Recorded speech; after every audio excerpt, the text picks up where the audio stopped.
નમસ્કાર મિત્રો, મારી યુટ્યુબ ચેનલમાં તમારું ફરીથી એકવાર હાર્દિક સ્વાગત કરું છું. તો મિત્રો, આજે આપણે જઈ રહ્યા છીએ ભાવનગરથી 78 કિલોમીટરના અંતરે આવેલો ઓલ ઓવર ઇન્ડિયા એટલે કે આપણા ગુજરાતમાં તો સુપ્રસિદ્ધ છે, પણ વિશ્વમાં સુપ્રસિદ્ધ તીર્થધામ તરીકે ઓળખાતું બગદાણા ધામની મુલાકાત લઈશું તથા તેનો ઇતિહાસ જાણીશું અને બાપાના સમાધિના દર્શન કરાવીશ, બાપાના ફોટાના દર્શન કરાવીશ, ભોજનશાળાના દર્શન કરાવીશ, રહેવા જમવાની વ્યવસ્થા કેવી છે એ પણ તમને દેખાડીશ, વગેરે વગેરે તમને બધું જાણકારી આપીશ. તો વિડીયોના અંત સુધી તમે બન્યા રહો. વિડીયો ગમે તો લાઈક, શેર અને સબસ્ક્રાઈબ કરજો.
તેમના ગુરુએ બાળ ભક્તિરામનું નામ બદલી અને બજરંગી નામ પાડવામાં આવ્યું.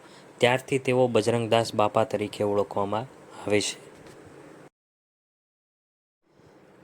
આખા ભારતમાં ભ્રમણ કર્યા બાદ બજરંગદાસ બાપાએ બગદાણા આવી આ આશ્રમની સ્થાપના કરી હતી.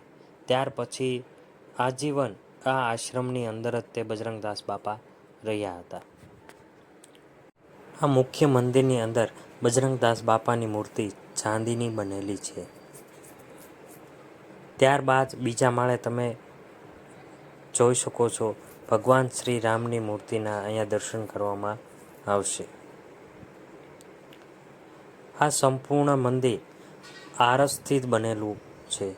તમે જોઈ શકો છો આ બીજા માળની ભગવાન શ્રી રામની મૂર્તિ પધરાવવામાં આવી હતી. આજુબાજુમાં ગણેશજી અને હનુમાનજીની મૂર્તિ પણ રાખવામાં આવી છે. અહીંયા તમામ મૂર્તિઓ આરસની જ બનેલી છે અને મંદિર પણ સંપૂર્ણ રીતે આરસનું બનાવવામાં આવ્યું છે.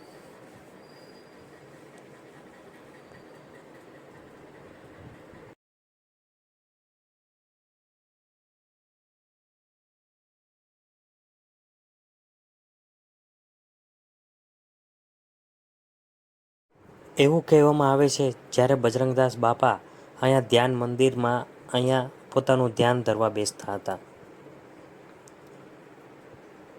અહીંયા પણ બાપાની પ્રતિમાનું અનાવરણ કરવામાં આવ્યું છે અને આ વડલાની નીચે બાપાનું પ્રતિમાનું અનાવરણ કરવામાં આવ્યું છે. જેઓ બાપા આ વડલાની નીચે તે પોતાની સમાધિ ને તપ સાધના કરતા હતા.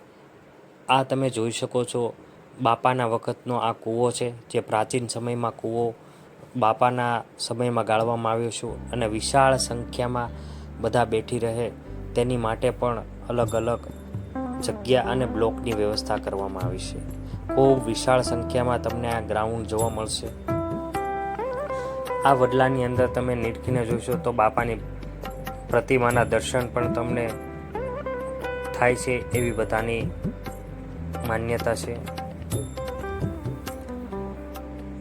ત્યારબાદ આપણે આગળ વધીશું. આ તમે જોઈ શકો બાપાના જ્યારે સમાધિ સ્થળ પણ અહીંયા મંદિરની બાજુમાં જ તે રાખવામાં આવ્યું છે. બાપાના ચરણ પાદુકા તમે જોઈ શકો છો. બાપાએ આ બગદાણાની અંદર જ સમાધિ લીધી હતી. આ તમે બાપાનું મંદિર જોઈ શકો તો જે જૂના જમાનામાં હતું એ જ અવસ્થામાં અત્યારે આ જ રીતના છે.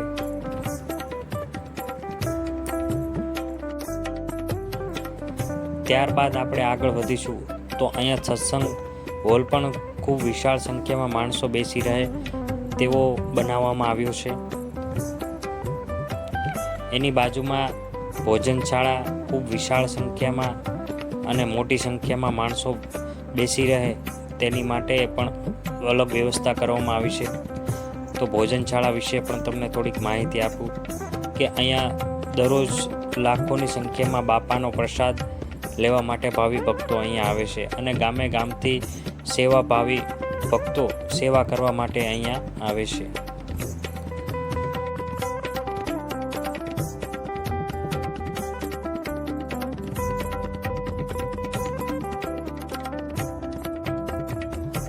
આ રસોડામાં લાખોની સંખ્યામાં દરરોજ ભાવિ ભક્તો બાપાનો પ્રસાદ લે છે.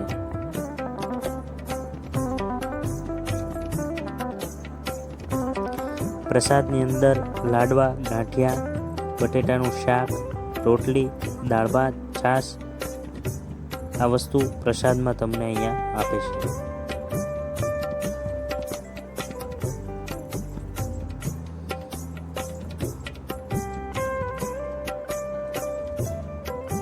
વડીલો માટે ઉપર બેસવાની પણ વ્યવસ્થા ખૂબ સરસ કરી છે અને નીચે બેસીને પણ તમે ભોજન કરી શકો છો.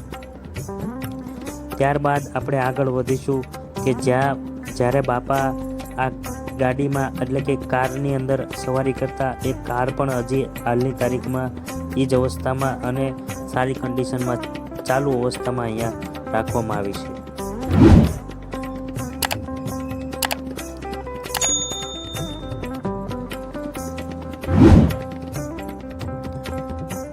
વિડીયો ગમ્યો હોય તો લાઇક, શેર અને સબસ્ક્રાઈબ કરજો. હવે મળીશું નેક્સ્ટ વિડીયોમાં. ત્યાં સુધી અમારી ચેનલ પર બન્યા રહો.